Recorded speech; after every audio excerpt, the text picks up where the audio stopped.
제가 1절을 읽고 여러분들이 2절을 읽습니다. 여호와께서 아브라함에게 이르시되 너는 너희 고향과 친척과 아버지 집을 떠나 내가 네게 보여줄 땅으로 가라. 내가 너를 복을 드리고 네게 복을 주어 내 이름을 창대하게 하리니 너는 복이 될지라. 너를 축복하는 자에게는 내가 복을 내리고 너를 저주하는 자에게는 내가 저주하리니 땅의 모든 족속이 너로 말미암아 복을 얻을 것이라 하신지라. 이에 아브라함이 여호와의 말씀을 따르고 롯과 함께 갔으며 아브라함이 하란을 떠날 때에 75세였더라. 아브라함이 그의 아내 사레와 조카 롯과 하란에서 모은 모든 소유와 얻은 사람들을 이끌고 가나안 땅으로 가려고 떠나서 마침내 가나안 땅에 들어갔더라. 아브라함이 그 땅을 지나 세겜 땅 모래 산들이 나무에 이르니 그때 가나안 사람이 그 땅에 거주하였더라. 여호와께서 아브라함에게 나타나 이르시되 내가 이 땅을 네 자손에게 주리라 하신지라. 자기에게 나타나신 여호와께 그가 그곳에서 제단을 쌓고 그곳에서 원래 종사서는요 장관이니 서정은 베델이요 동족은 아니라 그가 그곳에서 여호와께 제단을 쌓고 여호와의 이름을 부르더니 다 같이 점점 남방으로 옮겨갔더라. 아멘. 온라인으로 예배를 드리는 우리 돈이문께 모든 성도님들과 이 자리에 예배에 나오신 모든 분들을 우리 주 예수 그리스도로 축복합니다. 하나님께서는 우리 교회에 신년 첫 주일 예배에 주시는 말씀은 설교 제목이 말씀을 따라가자입니다. 새해 첫 주일 예배에 이 말씀을 주신 하나님께 먼저 경배를 드립니다. 하나님께서 말씀이 육신이 되어 이 세상에 오셨습니다. 그분이 우리가 믿는 예수님이십니다. 너는 나를 따르라, 말씀을 따르라. 누구든지 나의 말을 듣는 자는 살아나리라. 우리가 이런 우리 주님의 말씀을 많이 읽고 묵상을 했습니다. 바로 우리 성도님들은 이 말씀으로 살아난 것입니다. 하나님을 예배하는 모든 성도들은 이렇게 말씀을 들었고 말씀을 따라 순종하였고 그래서 내가 지금 이 자리에 지금 말씀을 듣기 위해서 앉아 있는 것입니다. 우리가 살고 있는 이 세상은 크게 두 부류의 사람들이 살아가고 있습니다. 첫 번째 한 부류는 하나님의 말씀을 듣고 반응을 하여 하나님을 예배하는 부류의 사람들입니다. 다른 부류는 하나님의 말씀을 듣지 않습니다. 불신합니다. 무시합니다. 하나님께서 천지 만물을 창조하시고 마지막 날 흙으로 사람을 만들어 그 인체에 하나님의 호흡으로 생기를 불어넣어 주셨습니다. 그 생기를 받은 사람이 살아있는 영으로 비로소 하나님을 경배하며 하나님을 즐거워하는 사람 아담이 된 것입니다. 하나님은 이렇게 창조되어진 아담을 보시고 심히 기뻐하셨습니다. 아담은 온갖 종류의 동식물의 이름을 지었고 그런 아담을 지켜보시는 하나님은 너무나 기뻐하셨습니다. 창세기에 아담의 계보, 즉 족보가 먼저 나옵니다. 이것은 아담의 역사를 이 땅 위에 하나님께서 펼쳐주신 것입니다. 두 번째 족보가 등장하죠. 바로 노아를 중심으로 쓰셨습니다. 아담은 인류의 첫 조상이라 그 족보의 의미를 이해하겠지만 도대체 노아의 족보는 왜 거론을 하셨을까? 혹 궁금할 수 있는 분들도 있습니다. 아담의 후손들이 땅 위에서 번성하기 시작할 때 그들에게 무서운 쥐약이 독버섯처럼 번져가기 시작하였습니다. 그들은 불경건한 자손의 여인들인 사람의 딸들, 아름다움을 보고 자기들이 원하는 대로 아무런 거리낌 없이 아내로 삼았기 때문입니다. 인류 역사는 아담 중심의 족보가 하나님 중심으로 존재를 하는데 아담의 아들들이 세상의 약한 자들의 딸들과 혼합이 되어 가니까 하나님은 이 아담의 후손들을 모두 멸망하게 하시려고 작정을 하셨습니다. 세상에서 온통 죄악에 빠졌고 하나님의 말씀을 듣지도 않고 인간 중심의 세상을 만들어 하나님을 대적하려고 하자 하나님은 온 땅을 멸하시려는 계획을 세우시고 심판하시기 직전에 다시 한번 세상의 모든 사람을 살펴보십니다. 그때 하나님 보시기에 함께 동행할 만한 사람이 누구였던가? 하나님 말씀을 듣고 따를 자가 누군가? 세밀하게 보시다 한 사람을 발견하였으니 이 사람이 바로 노아였습니다. 하나님께서 지으신 모든 것을 모든 인류는 하나님에 대한 불순종과 반역으로 말미암아 하나님이 지으신 모든 것이 악용이 되었습니다. 그러나 노아만큼은 그렇지 않았습니다. 노아는 이런 죄악을 멀리하는 삶을 살았습니다. 하나님은 이런 노아만 살리신 것입니다. 우리 한번 창세기 6장 8절부터 9절까지 한번 화면을 보고 집에 계신 분들도 한번 큰 소리로 해서 한번 같이 읽어보겠습니다. 시작. 그러나 노아는 여호와께 은혜를 입었더라. 이것이 노아의 조건이라. 노아는 의인이요 강대의 완전한 자라. 그는 하나님과 동행하였으며. 그렇습니다. 온 땅이 밤낮 40주야를 물심판을 받아 지구 전체가 물에 잠기었습니다. 오직 노아의 가족 8명과 암수 한 쌍씩의 짐승들만 노아가 만든 방주 안으로 들어가서 죽음을 피하였습니다. 여러분들 실감나지 않겠지만 지금 지구촌을 해수면이 평균 해수면의 깊이를 측량해 보니까 2,400m라는 겁니다. 바닷속 깊이가. 실감이 안 나죠? 엄청나게 깊은 거죠. 2,400m. 그럼 해수면 위에 있는 이 지표면의 평균 높이는 얼마가 될까? 채 100m가 되지 않는 2,400m 대 100m 정도라면 아주 조금만 지금 물 위에 올라와 있는 거예요. 물 전체가 덮었다가 땅을 갖다가 새롭게 부풀어 오르게 하시고 내려가게 하셔서 지금 약 30%만 지표면으로 존재하고 70%는 전부 해수면으로 있는 것을 여러분들이 보고 아, 이거 노아의 심판 때 하나님이 이렇게 하신 것이구나. 그렇게 이해를 하시면 됩니다. 홍수 후에 이 노아의 가족들은 각기 흩어져서 살기 시작하였습니다. 이들은 그때까지만 해도 언어가 하나였어요. 전 세계 어느 곳에 가더라도 같은 언어를 사용하기 때문에 비교적 말이 잘 통하고 편리한 삶을 살았습니다. 이들로부터 인류는 다시 번성을 하기 시작하였습니다. 한 언어로 통용을 하다 보니까 그 좋은 장점을 가지고 하나님보다 더 높아지려고 바벨탑을 쌓아 그 악한 마음을 가지고 하나님을 대적을 하였던 것입니다. 다시 하나님은 이들을 심판하여 천하의 언어가 각기 다르게 하셔서 서로 통역관을 두지 않고는 대화가 안 되도록 하신 것입니다. 그때부터 서로 대화가 안 되니까 삶의 터전의 기후와 환경이 다르고 생존을 위한 각기 끊임없는 전쟁이 벌어지기 시작한 겁니다. 이전에는 전쟁이라는 게 없었어요. 말이 다르니까 그때부터 이제 전쟁이 일어난 겁니다. 세 번째 족보는 노아의 첫아들 셈족의 후예인 아브라함 중심으로 쓰셨습니다. 하나님께서 아브라함을 만나주신 곳은 바로 갈대아 사람들이 살아가는 도시 우르라는 지역이었습니다. 고대 도시 우르는 오늘날의 이라크의 수도 바그다드에서 남동쪽으로 약 300km가 떨어진 지점입니다.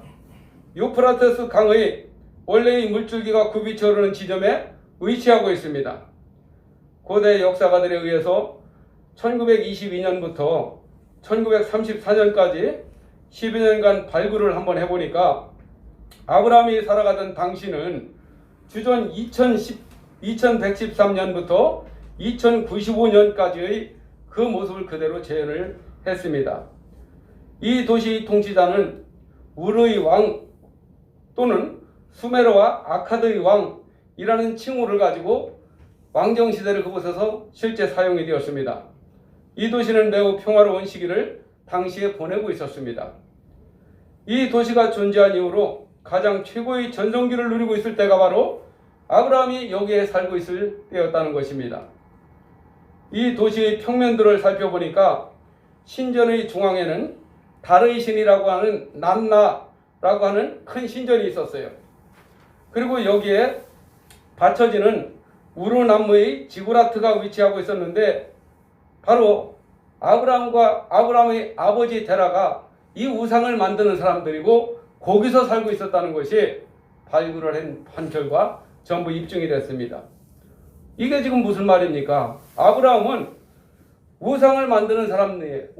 아버지랑 같이 우상을 만들어서 여기서 생존을 하고 있었고, 그가 살아가던 당시에 우르라는 지역은 지구에서 가장 평화로운 그런 태평성대를 누리고 갔던 그 시기였다는 것입니다. 아브라함은 이 도시 곳곳을 매우 잘 알고 있었을 것입니다. 이곳에서 태어났기 때문이죠. 한평생을 이 평화로운 우상의 도시 달의 신 난나에게 제사를 드리면서 온갖 우상을 숭배하는 제단에서 익숙하게 한평생을 살아가던 아브라함에게 어느 날 갑자기 하나님이 찾아오셨다는 것입니다. 우리 1절 한번 같이 합독하겠습니다. 시작. 아브라함에게 이르시되 너는 너희 고향과 친척과 아버지 집을 떠나 내가 네게 보여줄 땅으로 가라. 아브라함을 부르시면서 하나님은 개인적인 정체성을 확인하여 주십니다. 또한 신변의 안전을 보장해 주는 것과 집과 친척과 고향을 떠나서 내가 네게 지시하는 땅으로 가라고 아브라함에게 요구를 하십니다. 아브라함은 하나님의 지시에 순종하기 위해서 자신에게 찾아오셔서 말씀하신 하나님을 따름으로 전적으로 신뢰를 합니다. 하나님의 약속이 이루어지려면 부름받은 성도의 전적인 순종과 신뢰가 전제되어야만 하나님의 뜻이 이루어지는 것입니다. 초대교회 최초의 선교자 스데반의 설교를 우리 한번 사도행전 7장 2절과 4절로 가서 같이 한번 읽어보겠습니다. 시작. 스데반이 이르되 여러분 조용들이여 들으소서. 우리 조상 아브라함이 하늘에 있기 전 영광의 하나님이 그에게 보여 이르시되 내가 지쳐졌다 내가 네게 보일 땅으로 가라 하시니 아브라함이 갈대아 사람의 땅을 떠나 하나님의 거하다가 그의 아버지가 죽음에 하나님이 그를 거기서 너희 지금 사는 이 땅으로 옮기셨느니라. 아멘. 예수님 승천 이후 헬라파 유대인 스데반 집사의 설교문에도 아브라함은 메소포타미아에 있을 때 부름을 받았다고 신약성경에 쓰여져 있습니다. 하나님은 왜 아브라함을 불렀을까요? 아브라함을 부르신 이유를 창세기 12장 2절입니다. 우리 같이 한번 창세기 12장 2절 시작. 내가 너로 큰 민족을 이루고 네게 복을 주어 네 이름을 창대하게 하리니 너는 복이 될지라. 복을 주시려고 아브라함을 불렀다는 거예요. 우리 성도님들을 왜 불렀어? 복을 주시려고 불렀다는 겁니다. 하나님은 아담에게도 노아에게도 복을 주시겠다는 말씀을 하신 적이 없습니다. 그들에게 생육하고 번성하고 땅에 충만하는 말씀을 해주셨지만 너한테 복을 주겠다 이런 말을 하시지 않았어요. 네 이름을 창대하게 해서 네가 복이 되게 하신다 이런 말씀은 하지 않았습니다. 아브라함은 히브리 민족의 조상이지만 우리에서 살아갈 때 결코 하나님께 복을 받을 만큼의 경건한 생활은 하지 않았던 사람이었습니다. 아담과 노아와 비교를 해봐도 아브라함은 그들이 반도 못 쫓아가는 사람이에요. 너무 초라한 노인에 불과하고 그에게는 뭐가 있습니까? 하나님의 족보에 들어올 어떠한 자격도 갖추지 못한 사람이었고 그럴 만한 믿음이 하나님 앞에 보일 수 있는 그런 것도 없었습니다. 거기에다 75세까지 되었는데 애가 없어요. 자녀도 없고 그리고 뒤를 이을 어떤 후사도 없는 인생의 절망 속에서 하루하루 살아가는 불쌍한 노인이었습니다. 하나님은 불러주신 것도 기적 같은 일이지만 말씀을 아브라함이 받아들이는 것은 이성적으로 도저히 불가능한 말씀이었습니다. 자식 하나 없는 아브라함에게 큰 민족을 이루어 주시겠다는 것도 자신의 이름을 온 세상에 창대하게 하여 주신다는 것도 받아들일 수가 없었습니다. 자신은 당대의 통치자도 아니었고요. 왕궁에서 살아가는 왕족도 아니었으며 그런 초라한 처지에 내 이름이 창대하게 될 수 있다? 그렇지만 아브라함은요, 굉장히 단순한 사람 같았어요. 하나님을 처음 만나자마자 그냥 아멘하고 믿어버리고 의심을 하지 않았다는 것입니다. 하나님의 말씀은 여기서 그치지 않습니다. 우리 3절도 한번 합독합니다. 시작. 너를 축복하는 자에게는 내가 복을 내리고 너를 저주하는 자에게는 내가 저주하리니 땅의 모든 족속이 너로 말미암아 복을 얻을 것이라 하신지라. 아멘. 복의 근원이라는 말은 나 때문에 내 주변에 있는 사람들이 복을 받는다는 말입니다. 우리 성도님들이 바로 복의 근원입니다. 나무를 캐낼 때 그 뿌리를 살펴보면요, 가장 굵고 그 나무를 떠받쳐주는 근본적인 뿌리가 있습니다. 이 뿌리 역할은 나무의 중심을 딱 잡아주는 역할만 합니다. 나머지 곁뿌리와 실뿌리들은 영양분을 빨아서 위로 올려주는 역할을 합니다. 하나님은 이 땅 위에 하나님의 진리를 세우시기 위하여, 뜻을 세우시기 위하여 바로 아브라함을 선택한 것입니다.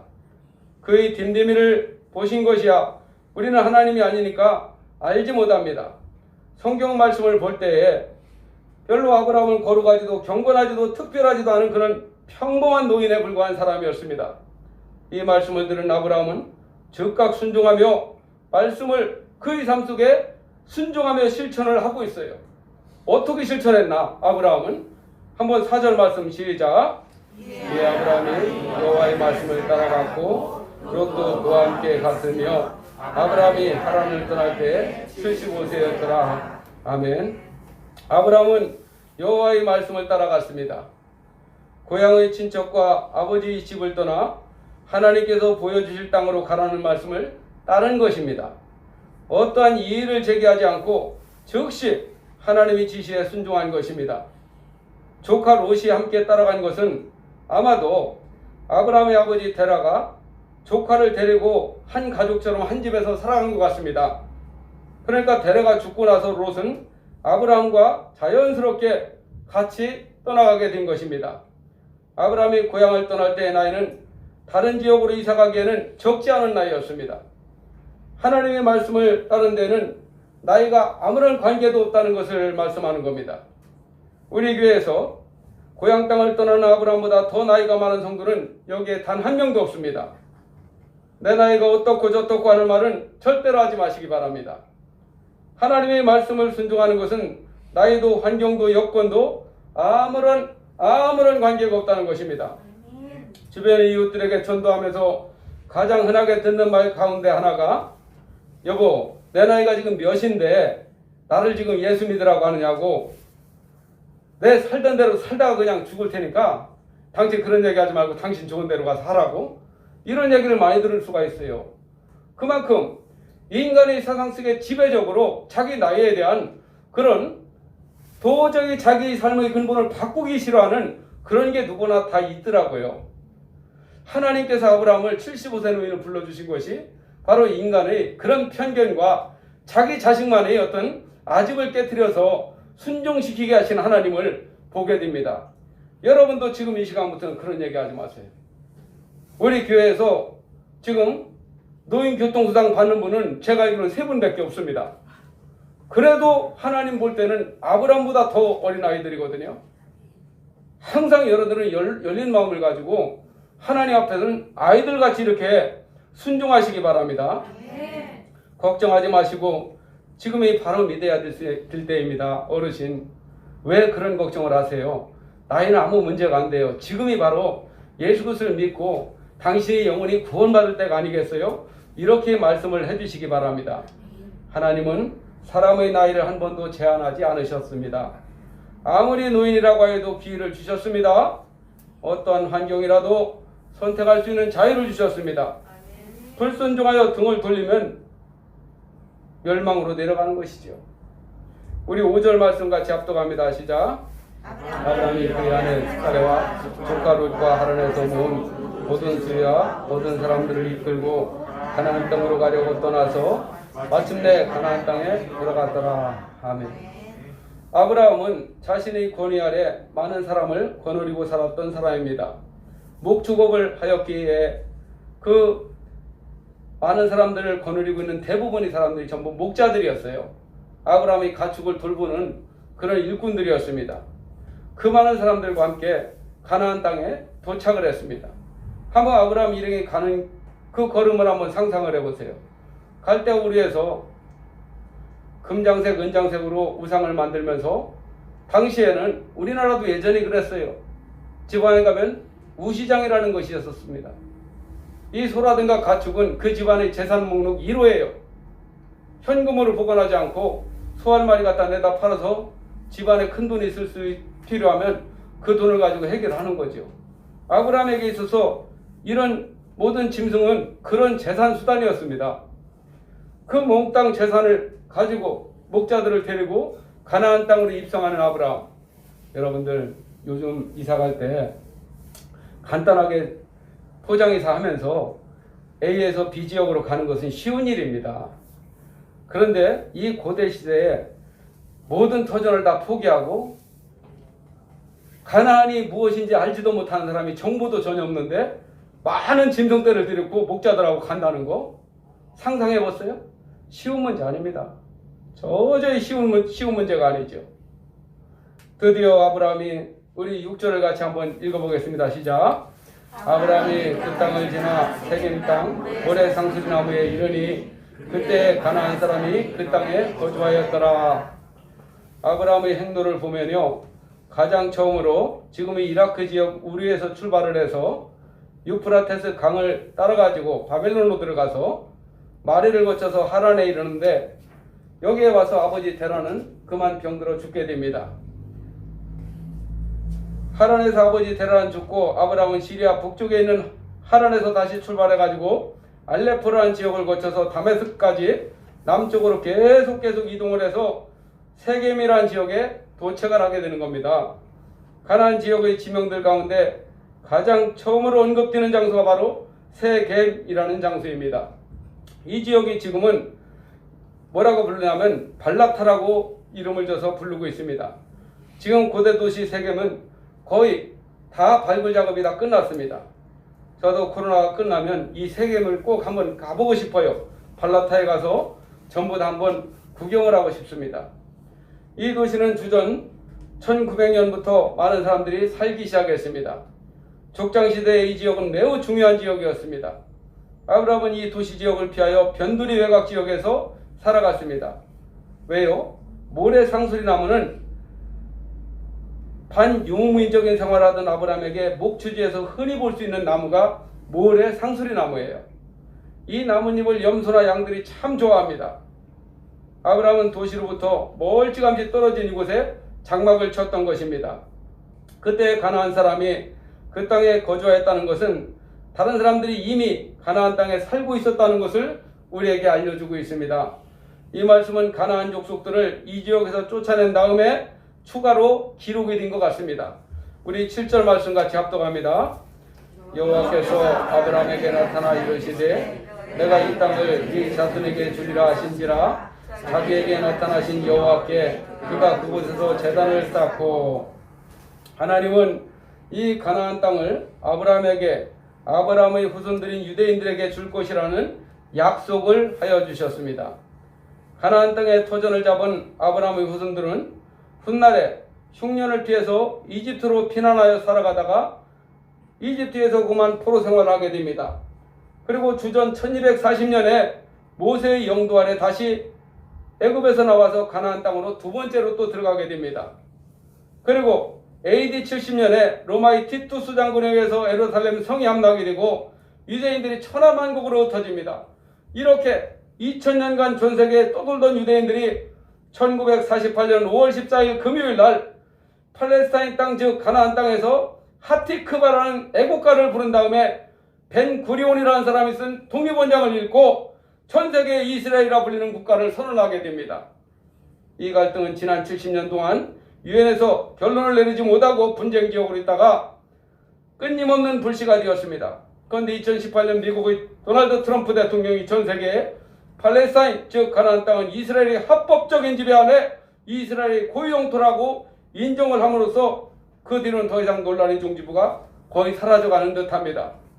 아브라함이 가나안 땅 고대 도시 세겜이라 불렸던 그곳에 제단을 쌓고 하나님을 예배한 것이 지금 예루살렘 성전이 있었던 그 자리입니다. 아람 연합국은 자신들의 성지가 바로 예루살렘 성이라고 하며 지금도 차지하려고 하고 있어요. 유대교는 자신들의 아브라함의 후손들로서 예루살렘 성지를 몽땅 우리들이 차지해야 된다고 합니다. 기독교는 하나님의 아들이 이곳으로 임마누엘 하셨으니 기독교 성전을 여기다 세워야 한다고 서로 간에 분쟁의 역사가 지금까지 계속 충돌하고 있는 것입니다. 예수님께서는 이 땅에 대하여 말씀하지 않으시고 때에 대해서만 말씀을 하셨습니다. 지금 이 시간이 바로 하나님께서 정하신 때입니다. 내가 예수님을 믿고 구원을 받아야 할 때라는 것입니다. 1차, 2차, 3차 가나안 땅으로 유대인들을 이끌고 들어가신 하나님께서 우리에게 지금 알려주시는 진리가 무엇인 줄 아십니까? 땅의 지정학적인 지식이 아닙니다. 하나님의 나라요 하나님의 백성들이 되는 시기가 바로 지금 나에게 왔다는 것을 깨닫게 하시는 것입니다. 하나님의 아들이 말씀으로 이 땅에 친히 오셔서 말씀을 영접하고 말씀을 따르는 백성들을 약속의 후손으로 삼으시겠다는 언약을 이루기 위하여 예수님이 오신 것을 믿으시기 바랍니다. 주 예수를 믿으라. 그러면 너와 너희 집이 구원을 얻으리라고 말씀하신 하나님의 아들 예수 그리스도의 말씀을 내가 믿고 따를 때 나의 집의 구원은 이루어지는 것입니다. 우리 8절과 9절을 같이 합동합니다. 시작. 거기서 베델 동쪽 산으로 옮겨 장막을 치니 서쪽은 베델이요 동쪽은 아이라. 그가 그곳에서 여호와께 제단을 쌓고 여호와 이름을 부르더니 점점 남방으로 옮겨갔더라. 베델이라는 말을 우리가 많이 보죠. 교회 이름도 베델교회가 곳곳에 많이 있잖아요. 베델이라는 것은 하나님의 집이라는 뜻입니다. 이곳은 아브라함 이후에 창세기 12장 8절에 구약의 족장들 일찍부터 제단을 쌓고 하나님을 경배했던 장소가 바로 여기입니다. 특히 야곱이 형 에서를 피하여 하란으로 도망가던 길에 꿈을 통하여 하나님의 역사를 본 다음에 하나님의 집이라는 뜻이 베델이라고 호칭을 하기 시작했습니다. 이스라엘 왕국이 분열된 다음에 북이스라엘 왕 여로보암은 이곳에 금송아지 우상을 세워 범죄의 온상으로 만들어버렸습니다. 그러자 아모스 선지자와 호세아 선지자는 이곳은 거룩한 베델이니 우상 숭배를 하지 마라, 이렇게 엄격하게 지적하면서 만약에 여기에서 우상 숭배가 지속될 경우에는 반드시 일어나는 멸망을 하고 말 것이라고 얘기했습니다. 특히 호세아는 이곳 베델을 벳아웬, 이것은 무슨 뜻이냐, 우상 숭배의 집이다 라고 고쳐 불러서 그 죄악성을 고발하기도 하였습니다. 북이스라엘이 멸망한 다음에 남유다의 요시야 왕은 이곳에 있던 우상제단을 부수고 여호와 하나님께 예배를 회복시켰습니다. 우리들에게 베델은 바로 우리가 섬기는 이 돈이문교회가 바로 베델입니다. 이곳은 우리들이 섬기는 하나님의 집이요 우리들의 영혼을 구원의 길로 인도하시는 곳입니다. 우리는 여기서 하나님의 이름을 부르며 기도하는 신령한 우리들의 교회가 바로 이 돈이문교회입니다. 하나님은 우리들에게 새해 첫 주일 예배를 지금 이곳에서 여기에서 받아주고 계십니다. 하나님께서 아브라함을 갈대아 우리에서 이 가나안 땅으로 부르신 것은 예배 장소를 하나님께서 베델에 지정을 하시고 부르신 것입니다. 끊임없이 하나님께서 지정하신 예배 장소는 인류 역사상 악한 사탄에게 공격을 받지 않은 적이 없었습니다. 끊임없이 교회를 공격해옵니다. 이방 민족들의 침략과 전쟁으로 아브라함의 후손들은 피해를 입고 흩어지고 다시 모이면서 어마어마한 피해와 피를 흘리면서 예배 공동체를 하나님은 구약의 역사, 신약의 역사 7500년 동안 이어가게 하십니다. 그러나 하나님은 단 한 차례도 사탄에게는 져본 적이 없습니다. 하나님은 이 언약을 모두 다 이루어 주셨습니다. 급기야 하나님께서 사람의 아들로 이 세상에 오셔서 예루살렘에서 제물이 되어 피 흘려 죽으십니다. 그 피로 인하여 모든 인류의 죄는 그날부로 다 씻어주셨습니다. 예수 그리스도의 부활로 세상의 모든 백성들에게 하나님의 언약이 성취가 되었습니다. 믿음으로 하나님의 백성들은 영원히 죽지 않는 생명으로 거듭나게 되었으며 우리는 다시 살아난 것입니다. 우리 요한복음 5장 25절을 같이 한번 시작. 진실로 진실로 너희에게 이르노니 죽은 자들이 하나님의 아들의 음성을 들을 때가 오나니 곧 이때라. 듣는 자는 살아나리라. 아멘. 하나님의 음성을 들었기 때문에 하나님을 따르게 되었고, 하나님은 살리는 영이시기 때문에 하나님을 따르는 성도들은 살아나게 된 것입니다. 아브라함이 갈대우르에서 우상 장색공을 직업으로 아버지 데려와 함께 한 평생을 살다가 하나님의 말씀을 듣고 따라서 그는 믿음의 조상이 되었습니다. 유대인이나 이방인이나 수많은 믿음의 후손들은 아브라함의 믿음을 본받으며 하나님은 아브라함의 후손 다윗의 족보의 아들 예수 그리스도가 요셉과 동정녀의 마리아에게 탄생하도록 하여 주셨습니다. 예수님은 우리들 모두가 믿음으로 구원을 받도록 자신을 제물로 드렸습니다.